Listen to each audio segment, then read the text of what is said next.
छोटे से शहर में रमेश नाम का आदमी रहता था। रमेश का एक छोटे सा कुल्फी का ठेला था। उसकी कुल्फी बहुत मशहूर थी। बच्चे बूढ़े सब उसके ठेले के आसपास लाइन लगाते थे। रमेश कहता था, भैया एक बार मेरी कुल्फी खा ली ना तो दुनिया की सब कुल्फी भूल जाओगे। लोग हंसते और सच में उसकी कुल्फी का स्वाद कमाल का होता था।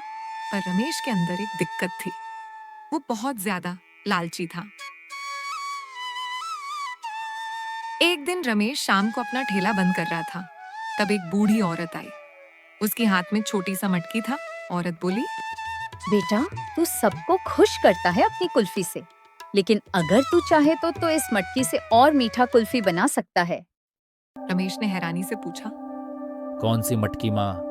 तभी औरत बोली, ये मटकी जादुई है, इससे बनाओगे कुल्फी तो जिसे भी खिलाओगे ओ तुझे पैसा देता ही रहेगा। पर एक बात याद रखना, अगर इस मटकी का गलत इस्तेमाल किया तो सब कुछ खत्म हो जाएगा। रमेश के मुंह में पानी आ गया। उसने सोचा, अगर यह सच है तो मैं शहर का सबसे बड़ा कुल्फी वाला बन जाऊंगा। अगली सुबह रमेश ने मटकी में दूध डाला, मलाई डाला और कुल्फी जमाई।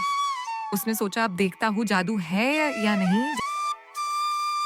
जैसे ही लोगों ने कुल्फी खाई, वाह रमेश भाई, क्या स्वाद है, ये तो स्वर्ग जैसा है। रमेश के पास पैसा बरसने लगा।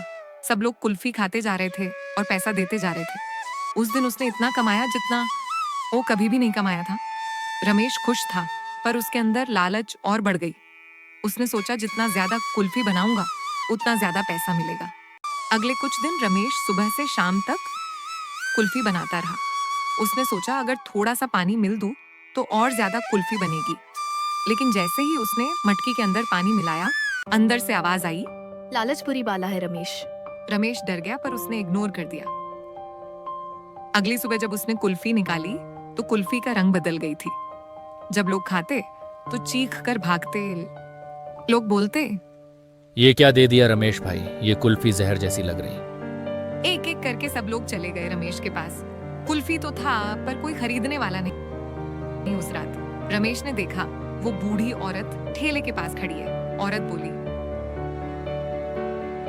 मैंने तुझे कहा था मटकी का गलत इस्तेमाल मत करना, पर लालच में तू अंधा हो गया था। रमेश रोकर बोला, माफ कर दो माँ, मैं पैसे के चाकर में अंधा हो गया था। औरत मुस्कुराकर बोली, जादू से ज्यादा मेहनत में मजा होता है बेटा। और वो धुआं में गायब हो गई। अगली सुबह रमेश ने जादू वाली मटकी तोड़ दी और अपनी पुरानी रेसिपी से कुल्फी बनाई। इस बार उसने दिल से बनाई बिना लालच के। लोग दोबारा उसके पास आए और सबने कहा,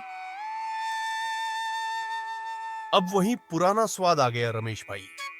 रमेश मुस्कुराकर बोला, अब मैं समझ गया हूँ, असली मिठास पैसों में नहीं, नियत में होता है। लालच से मिलता है कुछ वक्त का सुख, पर मेहनत से मिलता है जीवन भर का मिठास। तो दोस्तों, हमेशा याद रखना, गलत रास्ते से पैसे मिल भी जाए तो टिकते नहीं। सच्चाई और मेहनत ही असली जादू है।